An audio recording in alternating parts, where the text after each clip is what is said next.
आपल्याकडे तुफान वेळ आहे. हो. प्रचंड वेळ आहे. आपण आपलं रोजचं काम केल्यानंतर सुद्धा आपल्याकडे खूप वेळ असतो.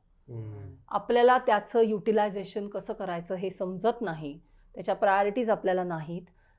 मला त्या दिवशी एक जाणीव अशी पण झाली की आपल्या आयुष्यातनं छंद हा विषय बाजूला पडलाय. राईट. माझा छंद काय? मोबाईल बघणं. मोबाईल वापर. माझा छंद काय? रील्स बघणं. मला जे आवडतं ते मी करते का? त्याच्यासाठी मी वेळ देते का? मग मी कितीही का वर्षांची असेना. मला गाणं म्हणायला आवडतं. माझा आवाज कसा का असेना, पण मला गाणं म्हणायला आवडतं, तर त्याच्यासाठी दिवसातला अर्धा तास मोबाईल बाजूला ठेवून मी गाणं म्हणते का? मला पुस्तक वाचायला आवडत असेल, मला काय फिरायला जायला आवडत असेल, मला डोंगर चढायला आवडत असेल, जे काही मला असं वाटतं ना की मागच्या पिढ्यांमध्ये ना छंद जोपासणे ह्याला खूप महत्व होतं. आणि ते कुठलाही छंद असू शकतो. म्हणजे त्याला काही असं हे नव्हते, स्केल नव्हती पूर्वीच्या काळात. काही असू शकेल छंद, कुठलाही. माणसं तो जोपासत होती, त्याच्यासाठी वेळ काढत होती. तो वेळ काढलेला आहे तर त्याच्यासाठी एकमेकांना स्पेस देत होते लोक, की आत्ता तिचा वेळ असतो बरं का, तिला ते भरतकाम करायला आवडतं, तिला डिस्टर्ब करू नका. ह्या स्पेसेस नॅचरली होत्या. ह्या सगळ्या स्पेसेस ज्या आहेत ना या मोबाईलनी खाऊन टाकलेल्या आहेत. आता आपल्याला छंद आहेत का? मला काय आवडतं विचार करायला लागतो की मला काय आवडतं, कारण आपण त्याचा विचारच करत नाही की मला काय आवडतं, मला काय करायला आवडेल. त्या दिवशी मला 2-3 गोष्टींची जी जाणीव झाली ना की एक वेळ आपल्याकडे खूप आहे, दुसरं मला काय आवडतं हा प्रश्नच आपण विचारत नाही. आपण काय करतो, माझ्या समोर जे येतं ते मी फॉलो करते, ते मी आवडून घेते. मी हा प्रश्नच मला विचारत नाही की मला हे आवडतंय का नाही आवडत आहे, मी हे खायचंय का नाही खायचंय, मी हे बघायचंय का नाही बघायचंय, मी डिस्कार्ड करायचंय का ठेवायचंय, हा प्रश्नच नाही विचारत होत आपण. जे येईल ते आपण घेत राहतो. सो चॉईसेस करणं बंद झालेलं आहे. छंद आयुष्यातनं हळूहळू कमी होत आहेत. आपल्याकडे खूप वेळ असतो पण तो युटिलाइज कसा करायचा, कारण छंद नाहीत, त्यामुळे त्या उरलेल्या वेळाचं करायचं काय हे कळत नाही.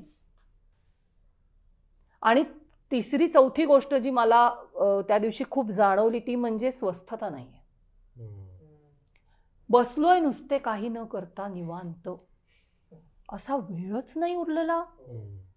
मी निवांत बसते तेव्हा मी काय करते, सुरू बस ना, नुसती बस, निवांत बस, शून्यात नजर लावून बस, काही कर, काही दुसरं काही करू नको.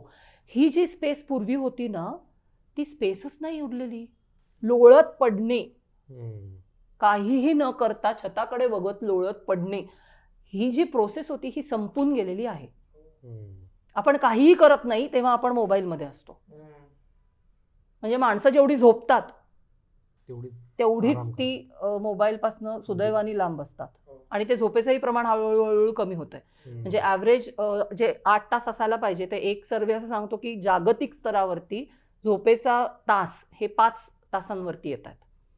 म्हणजे तेही आपण कमी करतोय का, कारण मला हे बघायचंय, मला सतत मोबाईलमध्ये काहीतरी टुक टुक टुक टुक करायचं असतं.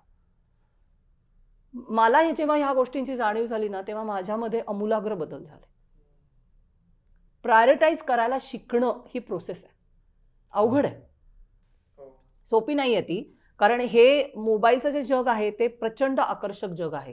ते तुम्हाला खेचतं, ते तुम्हाला टेम्पटेशन्स देतं, ते तुम्हाला सतत माझ्याकडे बघ माझ्याकडे बघ, ही त्या जगाची गरज आहे.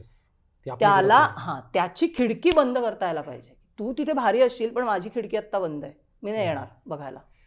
तुझी सर्कस चालू दे, मला आत्ता नाहीये बघायची सर्कस, माझ्याकडे वेळ असेल तेव्हा मी येईन सर्कस बघायला. हा चॉईस करता येणं ही मानसिक प्रोसेस आहे. हे कौशल्य आहे जे तुम्हाला शिकूनच येतं. बरोबर. मला खात्री आहे की ही जी छोटी क्लिप तुम्ही बघितली ना तर त्यातला प्रत्येक शब्द न शब्द तुम्हाला रिलेट झाला असेल. आणि याच विषयावरती म्हणजे मोबाईलमुळं आपले छंद तर बाजूला गेलेच आहेत, पण मोबाईलमुळे अजून काय काय गोष्टी आपल्या आजूबाजूला घडताय. म्हणजे पॅरेंटिंग सारखा विषय, या पॅरेंटिंगमध्ये या मोबाईलमुळे काय परिणाम झालेत आणि या सगळ्या विषयांवरती आम्ही खूप छान चर्चा केली आहे, मुक्ताताईसोबत चर्चा केली आहे.